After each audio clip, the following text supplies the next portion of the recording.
দরজার মধ্যে দাঁড়িয়ে নানার সঙ্গে কথা বলার জন্য আসবে। পথের মধ্যে এক সাহাবায়ে কেরাম দাঁড়িয়ে গেল। এই হুসাইন রাদিয়াল্লাহু তাআলা, তুমি কই যাইতেছো? বলে, আমি আমার নানার সঙ্গে কথা বলবো, কাজ আছে, নানার সঙ্গে কথা বলবো। বলবে, না, এখন তো যাওয়া যাবে না, কথা বলা যাবে না। কেন? বলে, তোমার নানা এখন তালিম তারবিয়াতের মধ্যে ব্যস্ত, সাহাবায়ে কেরামদেরকে ওয়াজ শোনাচ্ছেন, কথা বলতেছেন, এখন যাওয়া যাবে? ডিস্টার্ব করা যাবে? আমাদের বাচ্চারা, আমাদের নাতিরা যখন অনেক সময় ডিস্টার্ব করে, অনেকে বলে এখন যাইও না, দুষ্টামি করিও না, এরকম বলে কি বলে না? হযরতে হুসাইন রাদিয়াল্লাহু তাআলা আনহু ওই সাহাবীকে বলেন, ও সাহাবায়ে কেরাম, আমার নানার সঙ্গে আমি কথা বলবো, তুমি আমাকে বাধা দিও না, তুমি আমাকে আটকাইও না। আমার নানার সঙ্গে আমি দেখা করব, তুমি আমাকে আটকাইও না। তুমি জানো না আমি আমার নানার চাইতেও বড় দামি। বলেন সুবহানাল্লাহ। তুমি কি মনে করছো আমার নানার দাম আছে, আমার হুসাইনের কি দাম নাই? সাহাবায়ে কেরামের সঙ্গে কথা বলতেছে হযরতে ইমাম হুসাইন রাদিয়াল্লাহু তাআলা আনহু। তিনি যখন এই কথা বললেন, আমার নবী দেখতে পেলেন দরজার মধ্যে হযরতে হুসাইন রাদিয়াল্লাহু তাআলা আনহু কথা কাটাকাটি করতেছেন। মাত্র 7 বছরের একটা বাচ্চা। হযরতে ইমাম হুসাইন রাদিয়াল্লাহু তাআলা আনহু বয়স মাত্র 7 বছর, এরকম ছোট ছোট বাচ্চার মতো। বলে, তুমি কি মনে করছো আমি হুসাইনের কোনো দাম নাই? আমি আমার নানার চাইতেও আমার দাম বেশি। বলেন সুবহানাল্লাহ। আমার দাম বেশি? বলে, কিভাবে? বলে, আমাকে চাইতে দেন আগে, তারপরে বলতেছে। মানলো না, চলে গেছে নানার কাছে। নানার কাছে যাওয়ার পরে বলে, নানা, আপনার সাহাবীরা আমাকে আপনার সঙ্গে কথা বলতে দেয় না। আমি বলেছি আপনার দাম আছে, আমার কি দাম নাই? ও না না, আপনার চাইতেও আমি হুসাইনের দাম অনেক বেশি। বলেন সুবহানাল্লাহ। তো এই কথা যখন বললো, বলে, নাতি তো বলতেছে যে, নানা আপনি বড় না আমি বড়? নাতি নানার সঙ্গে মস্কারি করে বলে, ও নানা, বলেন আপনি বড় না আমি বড়? আমার দয়াল দয়াল নবী বলতেছে, আমি তোমার বয়সে বড়, আমি তোমার নানা, আমি তো বড়। বলে, না না, আজকে আমি প্রমাণ করব আমি বড়। বলেন সুবহানাল্লাহ। হযরত ইমাম হুসাইন রাদিয়াল্লাহু তাআলা বলে, ইয়া রাসূলুল্লাহ, ও আমার নানা জান, আমি প্রমাণ করব আজকে আপনার সাহাবায়ে কেরামরা এই জায়গার মধ্যে আছে, তারাও শুনবে। ও নানা জান, আমি আপনার কাছে 3টা প্রশ্ন করব, এই 3টা প্রশ্নের উত্তর আপনি দিয়ে দিবেন। এই 3টা প্রশ্নের উত্তর আপনি দেওয়ার পর আপনি সিদ্ধান্ত নেবেন আপনি বড় না আমি বড়। হযরত হুসাইন রাদিয়াল্লাহু তাআলা বলে, ও নানা জান, আপনার বাবার নাম কি? তার পরিচয় কি আমাকে বলেন।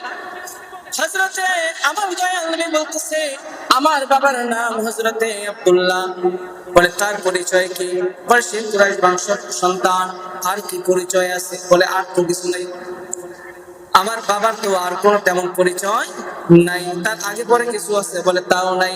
আল্লাহ তাআলা আপনার বাবার জন্য কোনো আয়াত নাযিল করছেন না, করেন নাই? আপনার বাবা কি সাহাবী? বলে, সাহাবীও নয়।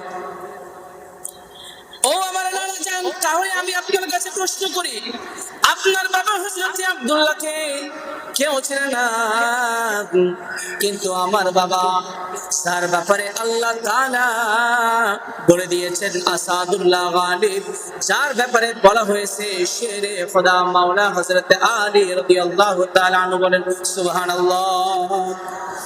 ও আমার নানা জান, আমার বাবা সাধারণ কোনো বাবা নয়। সেই বাবার মধ্যে আল্লাহ তাআলা অনেকগুলো পুরুষের শক্তি দিয়েছেন। সেই নবীর ব্যাপারে, যে আমার বাবার ব্যাপারে আল্লাহ তাআলা আয়াত নাযিল করেছেন, সে আমার বাবার ব্যাপারে আল্লাহ তাআলা এরকম মহব্বত করেছেন। আমার বাবা সাহাবী, জান্নাতের 10 জন সুসংবাদ ব্যক্তির ভিতরে আমার বাবা অন্যতম। বলেন সুবহানাল্লাহ। ও নানা, আপনার বাবাকে কয়জনে চিনে? আর আমার বাবাকে সবাই চিনে। বলেন সুবহানাল্লাহ। আপনার বাবার মর্তবা কতটুকু আর আমার বাবার মর্তবা? হযরতে আলী, আমার বাবার অনেক মর্তবা। বলেন সুবহানাল্লাহ। এরপরে আমরা এই দিক থেকে আপনার বাবার চাইতে আমার বাবা ছোট নয়, আমার বাবা বড়। এর মধ্যে 2 নম্বর প্রশ্ন, নানা যান সময় কম, বিশেষ করে বলতে পারতেছি না। এরপরে আমার নাম এবার বলতেছে, নানা 2 নম্বর প্রশ্ন, দুনিয়ার মধ্যে আপনার আম্মা জানকে কয়জনে ছিলেন? হযরতে আমেনা, আপনার মার নাম কি হযরতে আমেনা, কয়জনে ছিলেন? আপনার মা, আপনার আম্মা জানের নামের আগে পরে কোনো কিছু আছে? বলেন নাই। আল্লাহ তাআলা তাদের জন্য কোনো আয়াত নাযিল করেছে? বলেন না। তাদের ব্যাপারে কোনো হাদিস আছে? না। কিন্তু আমার নানা জান শুনেন, আমার মা দুনিয়ার কোনো সাধারণ মা নয়। নারে তাকবীর, নারে রিসালাত, নারে গাউসিয়া। বিশেষ অতিথির আগমন, আল্লাহ তাআলা হযরতকে কবুল করুন, সকলে বলি আমিন। ভাইরা আমার, হযরতে হুসাইন রাদিয়াল্লাহু তাআলা আনহু বলতেছেন, নানা জান আমার 2 নম্বর প্রশ্ন শুনলেন, আপনার মাকে কয়জনে চিনে আর আমার মাকে কয়জনে চিনে? ও নানা জান, আমার মা তো দুনিয়ার কোনো সাধারণ মা নয়, আমার মা হচ্ছে জান্নাতের সমস্ত সর্দারিনী, সমস্ত মহিলাদের সর্দারিনী আমার মা হযরতে মা ফাতেমা রাদিয়াল্লাহু তাআলা আনহা। বলেন সুবহানাল্লাহ।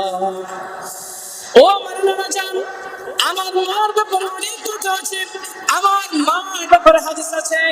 আমার মাকে আল্লাহ তাআলা সম্মানিত করেছেন, আমার মাকে অনেক মহব্বত করেছেন, আমার মা হচ্ছে আহলে বাইতের মধ্যে অন্তর্ভুক্ত। আপনার মাকে কয়জনে চিনে? আমার মাকে কয়জনে চিনে? এদিক থেকেও আপনার চাইতে, আপনার মার চাইতে আমার মার মর্তবা সম্মান অনেক বেশি। বলেন সুবহানাল্লাহ। 2 নম্বর প্রশ্ন গেল।